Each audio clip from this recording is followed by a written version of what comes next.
This episode is brought to you by the Niagara Falls Ryerson Innovation Hub. Thank you so much for allowing us to use your amazing podcast studio. And if you're an up-and-coming entrepreneur or tech startup in the Niagara area, be sure to check out Niagara Falls Ryerson Innovation Hub, located right here in downtown Niagara Falls on Zimmerman Avenue. Thank you so much.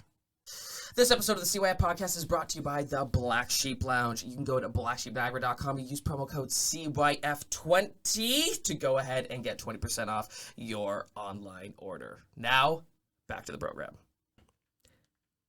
Ladies and gentlemen, welcome back to the CYF Podcast, a show where we go behind the scenes to give you tips and tricks to help you create your future. On today's episode, I am joined by someone that you may recognize as your childhood hero from YTV's The Zone, or you might see him interviewing some of the most famous people on the planet from Entertainment Tonight. And with that being said, ladies and gentlemen, we are so excited to have CARLOS Bustamante on the CYF Podcast. CARLOS, thank you so much. Buddy, what an intro. What an intro. What an intro. Thank you. Thank you. I wanted to make sure, I wanted to do that, see if I could memorize that going into it. You did it. 5 stars. 5 stars. 5 stars. 5 stars all around. I appreciate you coming in here, man. How's everything been since I've last seen you? It's been a long time. Yeah, it's been about 3 years, Yeah, we talk about that a little bit, like it's a time capsule, time warp deal. Yeah. That happens all the time, right? When you haven't seen someone in a little bit, and you go, man, how have you been the last 3 years. Yeah. Right? Yeah. After all this. Yeah, no, we've been good, man. There's been a lot going on up and down, but kids are good, family's good, work is good, so all good. Good.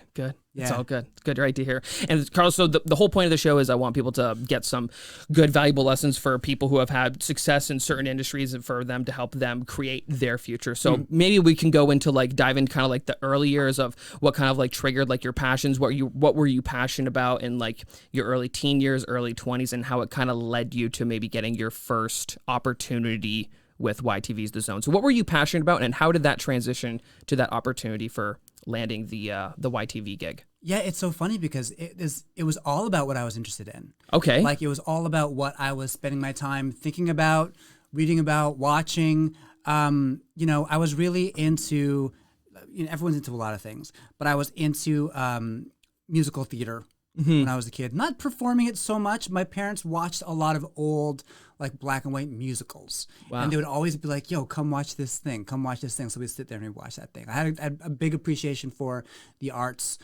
as a kid growing up. That was what I was like in my in my household. Cool. And on top of that, every kid who's that age, I loved cartoons, but I was one of those kids who, as I got older, still dug cartoons when everyone else was like, I'm not into cartoons anymore. Yeah. And you're like, that's me, baby. That's me. What's funny is we have a whole generation now that still appreciates animation as they become adults or young adults, teens, young adults, they still love animation because it's so available now. But when I was growing up, at the time, it was here's your line, and now you should be into other stuff. But what it was for myself and for my older brother was we got into Japanese animation, and that was the bridge that got us to be we can still watch this stuff. We love this stuff. So there was that. Very cool. So it was musicals, music, performing arts, animation. I got into dance at a young age, at about 8 years old. What type of dance? I was a tap dancer. Tap dancer. Oh, I started as a tap dancer. Very cool. There's a dance studio that opened up kind of close to the house we lived in, and my mom goes, hey, I'm going to take tap dance classes. Who wants to go with me? And my brother goes, nope. My sister goes, nope. And I'm like, okay. Why not? I'm the little kid, sure. Yeah. And then we go. Are you the youngest, by the way? I'm the youngest. Yeah. Do I give that energy off? Do I give the youngest vibe? I was like, okay, yeah, maybe a little bit. We forgot about you, and so you got to do whatever you wanted. Yeah. Anyways, so she was like, okay, we're going to sign up. And then she bailed on me and I stayed. And then I just did it for essentially almost 20 years. I was a dancer. Wow. I was dancing, yeah. And so that led me to go to a performing arts school. I went to the Randolph Academy. Randolph Academy for the Performing Arts. At the time, Randolph College now. Yeah. And you were 18, 19 when you went there? Right out of high school. Yeah. So the idea in high school was I wasn't exactly sure what I was going to do. A lot of people aren't sure what they were going to do. Of course. But I knew I wasn't going to go and do anything really academic, right? That really wasn't my bag. And I told my parents that. I was like, listen, this isn't, they knew where my heart was. I'd already been working kind of as a dancer at that point. In high school, I had gotten a couple of gigs, and I'd been working in Toronto at a couple of shows. Very cool. And that was always sort of the thing. So my parents were very supportive. They knew how to track out what could come next after high school, but they wanted to make sure I went to a school, and didn't just jump into something. And so I went to Randolph, and then from there I got my audition for YTV, and then I got a call back, and then I got hired. Wow. So what was that process like? Like, did you just find it? Like, how did you find the audition back then? You know, because like what like did you find it like through a friend, or did you find it like online? Like, how did you find the opportunity? It was through the school. Through the school. They had been coming around to different schools, colleges, comedy clubs, all sorts of things to find a new talent co-host, new talent, new co-host for the show. Because at the time, this guy Pat Kelly had left. And Stephanie Beard Sugar was there on her own. And shout out Sugar. Shout out Sugar, love you. Shout out. And so, they came around auditioning, and it was perfect for me because I had been in the midst of like honing all the skills that they were looking for at the time. And I never thought that was going to be like the path I took. I didn't think to myself, I want to be a TV show host. Right? But I was like, I auditioned for a thing. And I was like, great, a cool job. And it's not a short-term gig. Yeah. Like the contract was for a little bit longer, and then it got extended and got extended and got extended. That's it. We kept going. But yeah, so that's how it worked out. I was there in school working on all those skills, like improv stuff and scene study stuff and all that.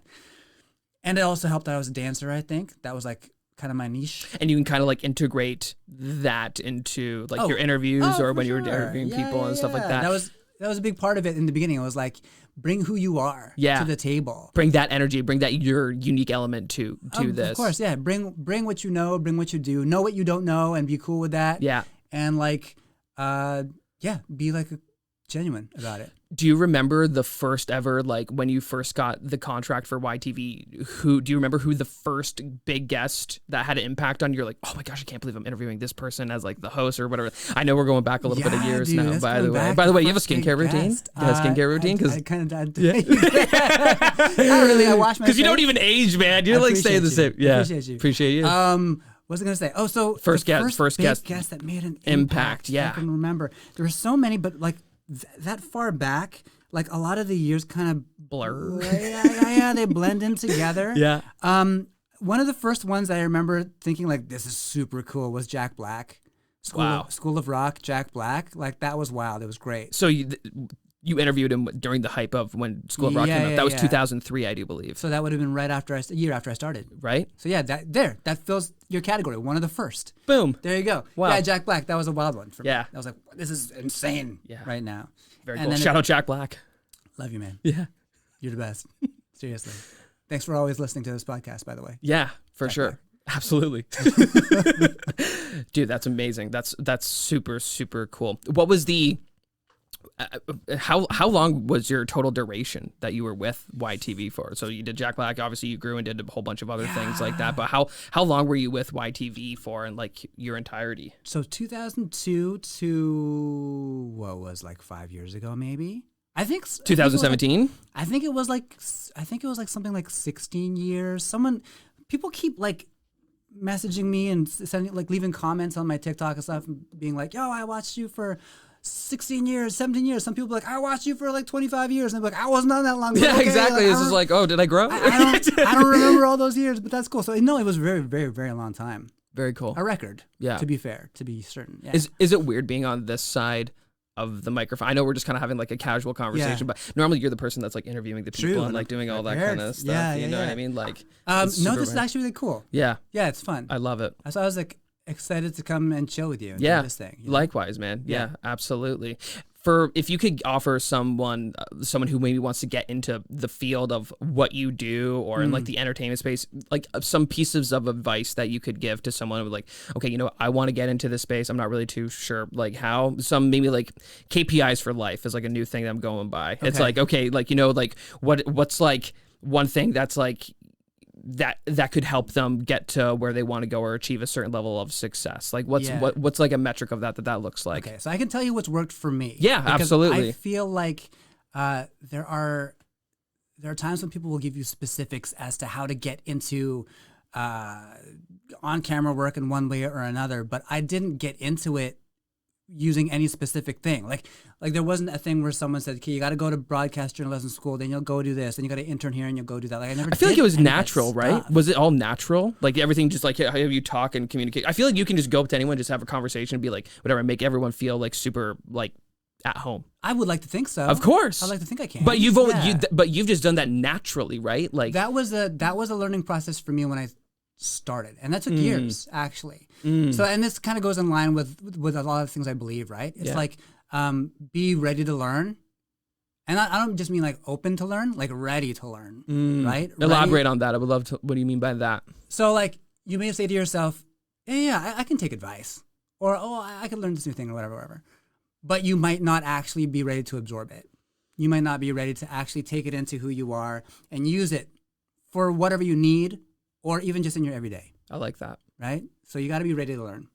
When I was at YTV, I learned how to do everything there. That was like a second school for me. So the first school I went to at Randolph was like learning how to do scene study work, how to do Shakespeare stuff, learning how to sing, all this stuff. Yeah. But then at YTV, it was learning production. It was learning how a TV show runs, how a daily runs, learning what a camera operator needs, learning what your audio operator needs, learning what your executive producer needs, learning how to write, learning how to produce yourself, learning how to treat a guest when they come in. Yeah. Learning how to make an experience for someone when they are in your space. All of those things happened on the go, on the job. And that was like because I was ready to learn how to do it. For me, it wasn't because I wanted to be like the best host ever or be remembered. Something like that. It was like, I want to keep this job. Yeah. So how like who am I? Like what are the parts of me that help me keep this job? Okay. I'm open to learning things. Great. I listen pretty well. Great. And I want to be kind to people, and I want people to have a good time. Yeah. I want to have a good time too, but that doesn't happen unless you're having a good time. Exactly. So like we start with you. It's those, and that's kind of how I go about things. Like I like to lead that way. I love that. I think that's incredible, man. I feel like just listing off those things, I feel like people who are listening who want to maybe get into that space, like you just listed off so many things that people may not even know like actually goes on behind the scenes. And that's exactly what I want this show to be about, of like, you know, like learning how to do, I couldn't even reiterate all the stuff that you just said, but you know, but it's so, I feel like that's so important that only happens when you get like real life experience doing that. So congratulations on all your success, man, with that. Man. Yeah. Thank you. Yeah. That's great. I was going to say, I had another question too, in terms of your role now with ET Canada. How did that kind of like come about after like YTV? Was that kind of like an immediate transition, or what kind of like made that jump or that leap to kind of like go to that path over there with working with ET Canada? Yeah, I had been at YTV for a very, very long time. And I always loved what I was doing, mostly because I loved the people that I was doing that with. Like such a wonderful group of people to make TV with every single day for years and years. Excuse me. Yep. But I was kind of looking for something else. I'm like, I don't know what else is out there that would suit me. And I was looking at the landscape here in Canada. I had gone down to the States some years prior to like, you know, me joining ET Canada, meeting with different production companies, meeting with different networks, trying to find a space there. I remember being at Discovery Network, and talking about, you know, just like pitching ideas, whatever, and talking to one of the guys there about what I do. They asked, well, what do you do? Like what roles do you play in your hosting gig? And I told them, I was like, well, you know, a day goes like this, and we write here, and I collaborate with the producer here, and we come up with this, and we'll make props, we'll do this, we'll do that. And he was like, you will never have that sort of creative freedom here any other, like doing anything else ever. Yeah. So, you know, really like relish that. And I was like, okay, cool. Noted. Did that make you appreciate that? 100%. Yeah. Yeah, for sure. So when I was kind of looking around for something else, it just so happened at the same time that they were looking for someone else. And so they essentially came to me. And were like, they were like, hey, would you like this gig? Preparation meets opportunity, baby. And then that's how it happened. 100%. Yeah. Wow.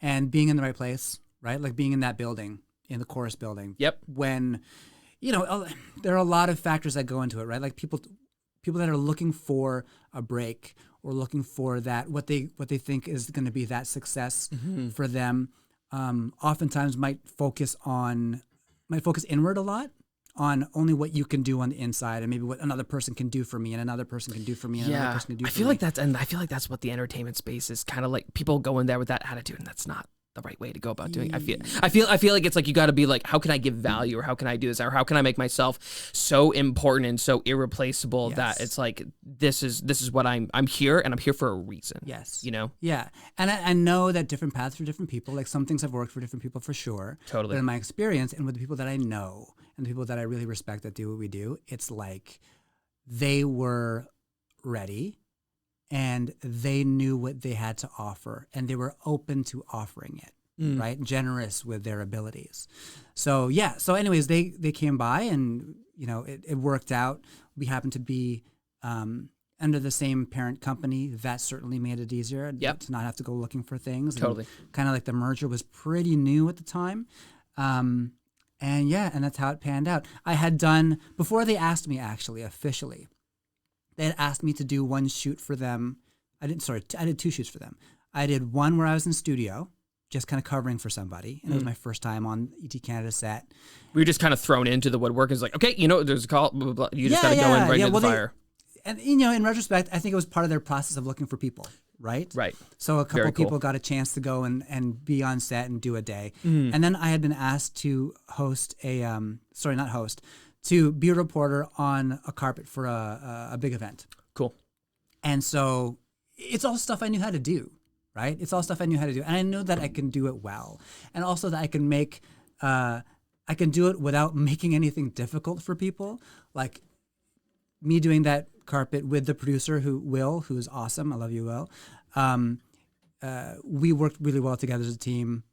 The camera op, we worked together as a team. We made it a great day. It was a lot of fun.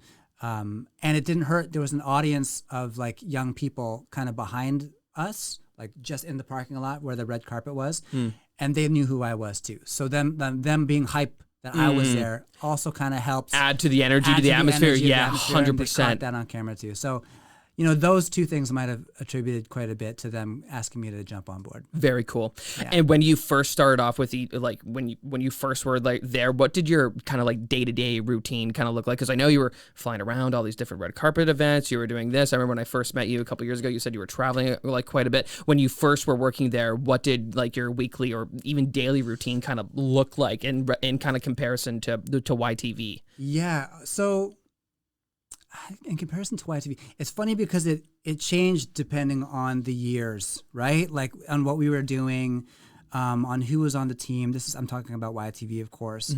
But I can tell you that when I started at ET Canada, it was like, you know, come in. There's a meeting we used to have our meeting, I think at 9 a.m. or 9:30 a.m. First production meeting at that time. And then we would stick around. This is a day that I'm in the office, in studio. Okay. So like production meeting in the morning, first thing, a lot of voiceovers, a lot of emails to take care of. And then a meeting about the show, about shooting the show, and then shooting the show in the afternoon, and then sticking around just in case there are more links that need to be done. Right. Any stories need to be covered, and then going home. So it's like pretty much a 9 to 5, right? A 9 to 5 in studio day. And then other days would be, you know, going to the airport at whatever time I need to be at to fly to wherever I need to be, either to be at a junket, staying at a hotel to do a junket, or going on some other shoot with our crew from ET Canada to cover something else, whatever. So it varies depending on what it is that we need to do. And how often were you traveling with ET Canada at the very beginning? Like weekly. Weekly? Pretty much, yeah. Mostly back to Los Angeles, New York. A lot of LA. A lot of New York. But some really cool other places too. Like I got to go to Shanghai, which was amazing. Very cool. Which was incredible. I did Tokyo with a shoot. We did Havana. Where else did we go? Ireland a couple times. Yeah, man. Very cool. Very cool. I was going to say, out of all the places in your work life that you've traveled to and experienced, could you tell us like a very interesting or cool story that maybe the public may not know of, like, wow, this was a crazy time and this was definitely one of like the highlights of my work experience? Do you have something like that kind of comes to mind, whether it be like in Shanghai or Ireland or somewhere? Do you have a crazy day? Listen, there's one or two about every place. True. Like there's one or two stories about every single place. Shanghai, when we got there, they confiscated our camera because it was like, you know, they had said that it was like the wrong camera for the work that we were doing. So I got online immediately and found a rental place that spoke English that we could rent a camera from. So it was myself, my producer, and our camera op. And, you know, so we had to do that like quick flash in a hurry, like, and just like a lot of times you're out in the field and just things kind of go sideways and you just got to roll with the punches. Just got to make it happen. Totally. But yeah, there's a story like that for every place. I went to Ireland so you like this one? You're a Star Wars guy, right? Not really big Star Wars guy. Okay. No.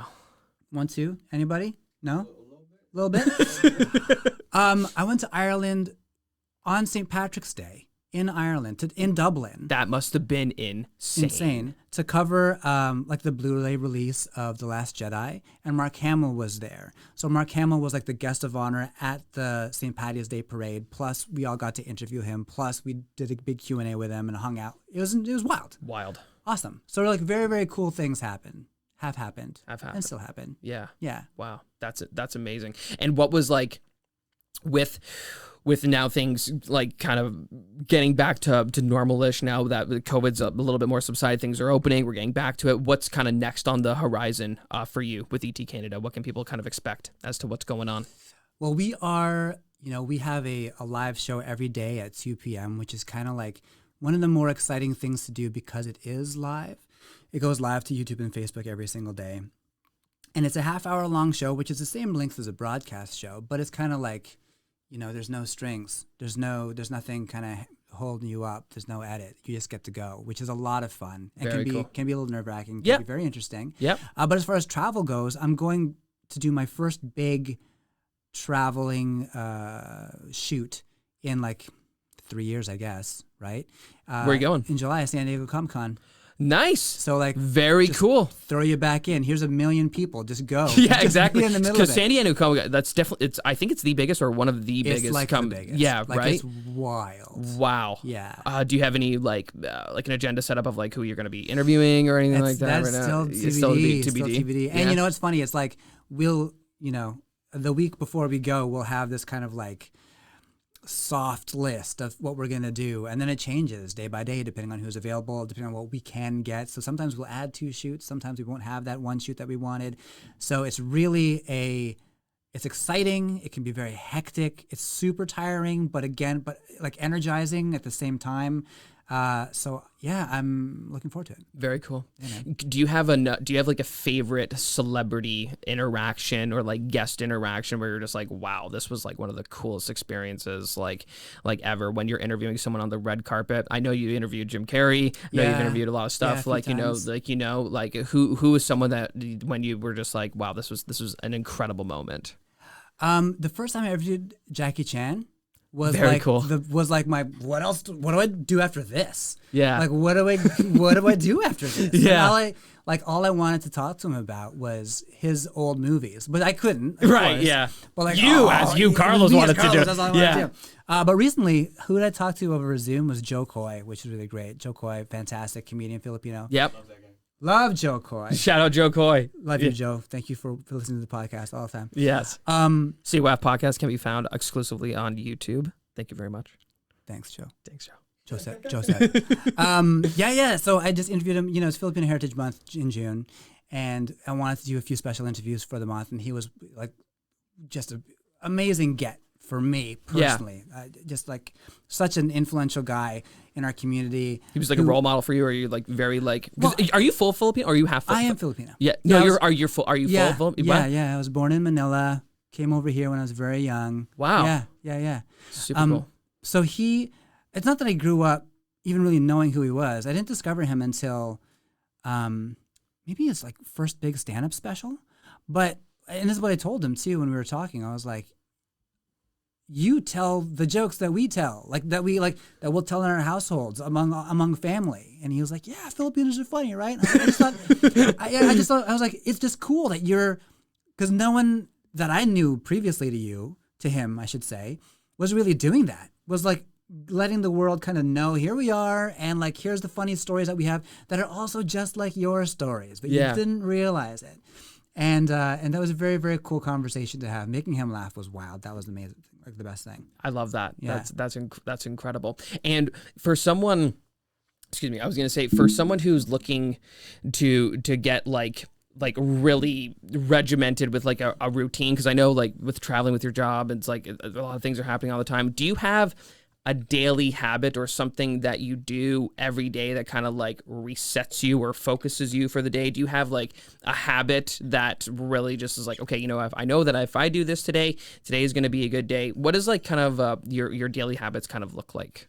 Well, I mean, the number one thing is I'm mostly focused on like being a dad. Yep. Like that's my number one jam. above, beyond everything else. Like I love that. with my family, with my wife. You know, the two of us being parents. You have one kid, right? I have two kids. You have two I have kids. two kids. Wow, amazing. And so like spending time with them is like just the best. And that's actually like the goal now is to spend as much time with them as I can, right? Even amidst all this, among all the business, because before everything shut down and we were locked down, I was out there all the time and I barely ever saw them. Right. Like when my daughter was born, I was in the middle of touring for one of the shows I was doing. As a matter of fact, they split the tour in half because I told them my daughter was being born. So they gave me 5 days off. I got to see my daughter be born, and then I left again. And that was kind of like what her experience had been with me up until things kind of shut down. Wow. Like I was home for a while. Gone. And gone. Home, Yeah. gone. Yeah. So we never, not that I didn't get a chance to know her as well or know my son as well, but certainly when we had to stop everything and just be at home, we all grew together and we started to get to know each other a lot more. And like, I don't want to change that. Like, it's going to have to change like certain parts of it. So anyways, that's number one, is like spending time with my family. That really resets me. That makes me sure I'm on the right track, all that stuff. I love that. But physically, I do, like, I don't sit and meditate per se, but I like to have time where I don't, and it's hard for me because I like, my brain's going like this all the time. Yeah, me too. Right? Man. Like Yeah. you're the Yeah. same way, right? Yeah. You want to be doing something I all know. the time. Yeah. And so sometimes that's not healthy though, right? It's not. Yeah. And even when you have nothing to do, you find something to I do. know. Yeah. Right? Yeah. So what I started doing was, instead of like finding something to do per se that has to necessarily do with work or like a chore or something, that something to do is something physical. And so whether it's an hour or 20 minutes or 2 hours every day, I don't go anywhere. Like I don't go to a gym. I just do it in my basement. And I do like movement exercises. I do, what do you call it? A lot of full body stuff. Yep. And just kind of to remain focused and also to be, what's the word? Calisthenics. Calisthenics. Sure. Yeah. Maybe Yeah. that's the word of the day. Maybe that's the word of the day. Cool. But I mean, just the idea of staying mobile, because I'm always aware, like my dad had a bad back, and for a lot of my life, he was hunched over. He couldn't really move around a lot. You know, he couldn't be as active, I think, as he wanted to. And he was actually, to be perfectly honest, okay not being active a lot of the time. Yeah. And then, you know, I would see a lot of older dudes who would complain about this pain and that pain, and I can't do this like I used to, and I can't lift this anymore, I can't do that. And that's like, it sounds so simple, but it's like you have to always move your body. You have to keep your body moving so that you can maintain it.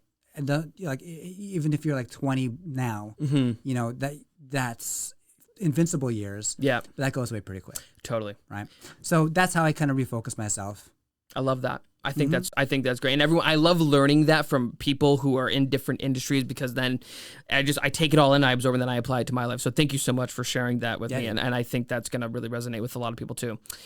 One more of the last final questions before I wrap this up. What's something that people may not know about you? Like, do you have something that's like, I know you've been on camera a lot of your life, you know what I mean, but something that like the general public, or maybe someone who's not like really an avid follower or fan would per se, like what is that thing? That thing? Well, there's a lot of things, to be perfectly honest. What are some of the things? It's funny because I do, you know, a lot of people are very open books about their life, and certainly with social media, you want to capitalize on almost every aspect of your life so that if you will do brand deals and brand partnerships, you can sell that part of your life. And that's great if that works out for you. But if you want to keep something to yourself, that can be difficult. And to not look for opportunities to sell something all the time. So my tack is I try not to sell too much of myself, so to speak. All the time. But I don't know if it's stuff that people don't know about me at all. I mean, like what do you not know about me? What do I not know about you? No. Like, what do I not know about you? What do I not know about you? Yeah, I know, right? I was gonna say, well, I don't know if I do magic, like I do sleight of hand, like magic. Yeah. Okay, maybe maybe do that. Yeah, maybe there is. We're pretty open books, man. Yeah, and that's kind of it. Like I don't do magic, but these guys know that. Like I love video games. These guys know that. Yeah. I don't know. It might have. A lot of that might be the fatherhood part of my life. That people are not they're cognizant of, but not aware that it's that, as important to me as it is. That might be one of those things. Yeah. Yeah. Final words for someone final words for someone who wants to help create their future in a similar industry that they're in. What would be the best piece of advice that you can give to someone right now saying, hey, you know what? If you have a dream, if you have a passion, go do this. If you have a dream, if you have a passion, you really have to put your time into it. Like be as good at the thing that you want to be good at as you can be. Don't let it, there are going to be times when it will kind of like feel like it's stealing from your life also, because this thing that you used to love starts to become a thing that you resent a little bit. I would say try to keep like a section of your psyche with regards to that thing that you love as pure as you can, so that you always have passion for it and it doesn't become something that you want to give up and then be like, what do I do now? Make sure it never goes away. Yeah. You know what I mean? Always have that hunger. I've put my whole life into this thing and now I hate it. Yeah. Now what do I do? Yeah. Right? Like that's a big thing. Totally. And like I always say, it's like, Conan O'Brien says it really well, and I believe it too. It's like, just be as kind as you can to everybody. Like it doesn't hurt to just treat people well. And it may seem easy, and you may look at someone who doesn't treat people well and go, that person's really successful. Mm-hmm. But if you have it in you to like make things easier for other people, they will make things easier for you too. They will try their best to be on your team if you're on other people's team. I love that you said that. I've been going through this quote. Obviously, I'm very heavily involved in a lot of things that happen here in Niagara Falls, and I've developed this philosophy of like, you take care of your community, and your community is going to take care of you. 100%. Yeah. So yeah. I think that's beautiful, man. And I just want to say thank you so much for coming on the podcast. It's been incredible to have you. If you could give maybe like a final plug where people can find you and check you out and see what else is going on. What's the best place for people to check you out online? Okay, right. Well, ET Canada is on every day, Monday to Saturday, actually, on Global in the evening. We also do a live show on YouTube and Facebook at 2 p.m. every single day. etcanada.com is the website, of course. etcanada.com. etcanada.com. My personals, my socials, I'm on TikTok and Instagram at Losbot, Losbot. I just mess around on there, have a good time, whatever. Come hang out. Comment something. We'll write back. Like, it'll be a good time. It's fine. I love it. That's great. Well, thank you so much for coming on. Ladies and gentlemen, thank you so much for tuning into the CYF Podcast. We hope that you found this episode to help you create your future. Thanks so much for sticking around. We will see you in the next episode. Peace!